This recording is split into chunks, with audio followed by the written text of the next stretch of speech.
Bon, eh bien, nous arrivons en fin d'année 2016 et les éléments fondamentaux sont plutôt positifs pour les marchés s'il n'y avait pas de perturbations politiques en ce moment et donc qui entretiennent une certaine volatilité.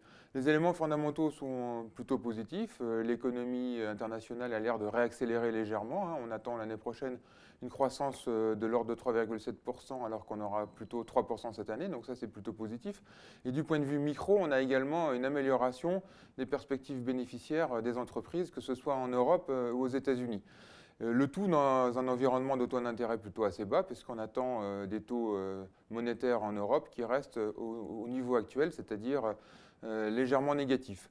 Avec un dollar autour de 1,05, un pétrole autour de 45 dollars, on a donc des éléments plutôt positifs pour les classes d'actifs traditionnelles et notamment les actions européennes. Le tout, c'est qu'on a aussi des perturbations politiques qui viennent troubler la lecture des marchés. On a eu le Brexit au mois de juin, on a eu l'élection de Trump, et donc il faut bien reconnaître qu'à chaque fois, les attentes sont déjouées, hein, et on a des mouvements populistes qui peuvent continuer. Maintenant, il faut prendre ça en compte parce qu'on va avoir des élections en Italie le 4 décembre, on aura les élections françaises, puis les élections allemandes.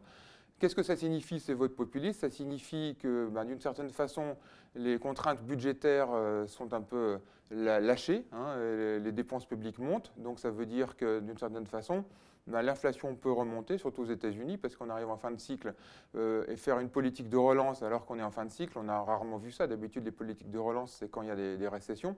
Et donc, les marchés prennent un petit peu peur de ces perspectives et les taux remontent un petit peu plus vite que prévu. Et donc, on a un peu de volatilité. Maintenant, si on regarde bien les fondamentaux, il faut dire aujourd'hui que pour l'instant, il ne s'est rien passé. Le Brexit n'a pas commencé. L'élection de Trump vient d'arriver et pour l'instant, il n'a encore rien décidé. Et donc, les marchés peut-être s'inquiètent un peu trop vite. Donc, nous, ce qu'on anticipe, c'est plutôt une stabilisation des taux longs autour de 0,50 sur le Bund dans les prochaines semaines, quitte à aller à 1 d'ici 1 ou 2 ans. Aux États-Unis, on attend une stabilisation du 10 ans autour de 2,30, 2,40, quitte à aller à 3 d'ici 1 an et demi, 2 ans. Et donc, dans ce contexte-là, je pense que les éléments fondamentaux vont être pris en compte par les investisseurs. Et donc, on devrait avoir finalement des marchés actions plutôt bien orientés. Et donc, on reste positif sur les classes d'actifs actions, et notamment actions européennes. Et on anticipe donc plutôt un rallye de fin d'année.